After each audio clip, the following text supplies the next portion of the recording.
Well, first of all, tell us what you're doing here in Texas.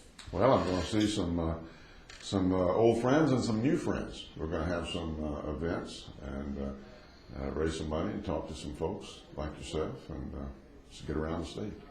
Do you think there's been kind of a disconnect between the Washington lobbyist, media establishment kind of calling your rollout a little bit lackluster, and then the poll numbers seem to remain strong? Is there a disconnect? What is it? You know, I haven't read a great deal of the national media, to tell you the truth. I've been kind of busy. All I know is that we're getting great crowds, we're getting great response, great reception. People are enthusiastic. It seems like people feel like they know me. You know, I've been in and around public life for a long time over the years, and it's extremely gratifying. And of course, you know, parenthetically, I'm doing very well in the polls. So when you get out of the Beltway and you get out to the real people, it's just like when I was running before, you know, a couple of elections in Tennessee. People are people the country over in more respects than not, and have that same feeling, same enthusiasm when we were very successful before. Well, we are in Texas, border state, so let's hit immigration real quick. How do you think we deal with the problem of immigration, or how would a Fred Thompson administration deal with the problem of immigration without alienating Hispanic voters, a huge growing block here in Texas? Yeah. Well, many of us have Hispanic members of our own family, such as myself. So I don't think that it alienates people who have come here and played by the rules, and in many cases stood in long lines at embassies of our country around the world, and come here and taken the time and effort to become great citizens who we love and appreciate. I don't think it alienates them to say that others should be allowed to come in illegally and stay illegally. That's not good policy. It's not good for the country. Besides the politics of it, nobody knows what the politics really are. I think Democrats will demagogue this issue and try to make it divisive. But what's good for the country is that we enforce the borders. A country that can't enforce its own borders will not remain a country in any normal sense of the word. And now it's a national security consideration. There's nothing to keep these terrorist-related nations from sending people up through the border, you know, with the most dangerous kinds of material. I think we're living in the era of the suitcase bomb. So we've got to balance all those considerations, have a decent immigration policy for legal immigration, but not be apologetic about enforcing the laws and securing our borders. Well, what do we do with the 12, 13 million that are already here within our borders? Well, that's an issue. It's not as big an issue as 24 million or 36 million or on, which is the direction we'll be headed in today if we don't change our policy. If you enforce the border and you enforce the law in terms of employment here, in terms of sanctuary cities and things of that nature, the problem will greatly improve on its own. It's going to dissipate over a period of time if we do the right thing. So send them back?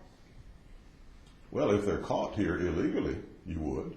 But as I say, the problem will dissipate over a period of time if we enforce the borders and enforce the law here in this country with regard to employment and those who are apprehended. A lot of times people are apprehended here for other offenses and so forth, and it's discovered they're illegal. Yes, they should be sent back.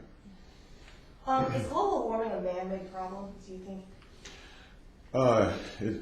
From what we know now, it seems to be in part, certainly. I think that we don't know how much yet. There are a lot of other things we do not know as to the causes of global warming and how imminent severe problems might be. But there's one thing we do know, and that is there's got to be a global solution to it. There's got to be an international solution and cooperation to it to do anything. We could take all kinds of drastic measures here even before we know the answers to a lot of these questions and harm our economy substantially. And it wouldn't even make any difference if China and India and a lot of other countries didn't participate.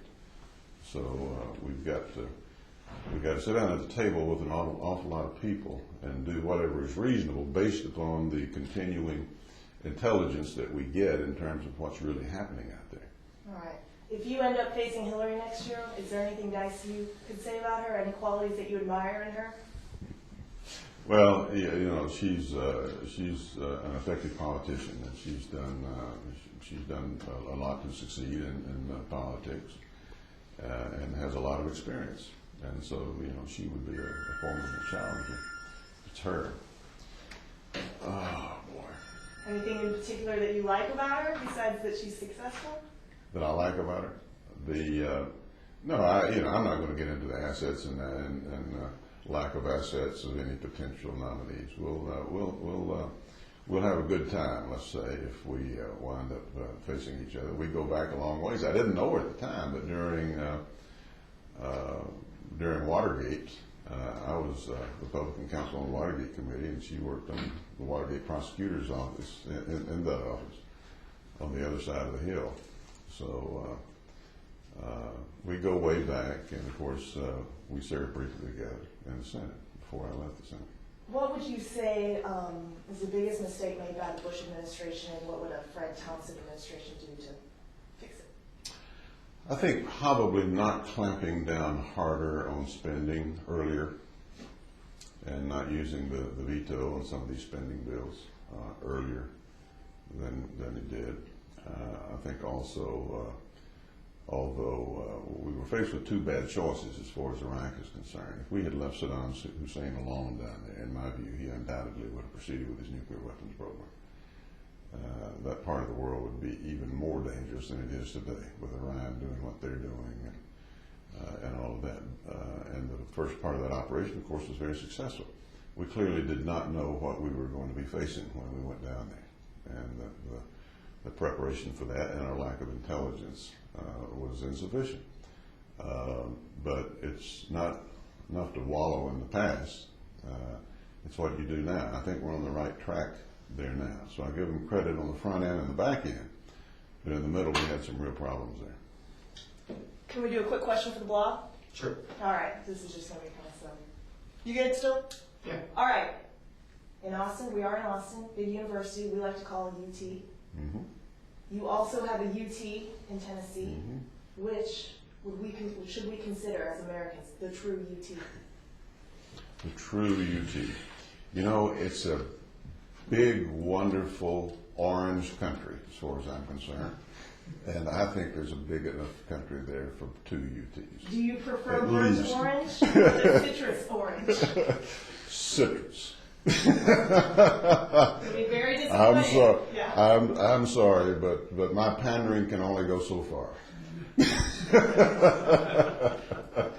All right. Thanks, Senator. Thanks a lot. Appreciate it. All right. Let's unclip you here. All right.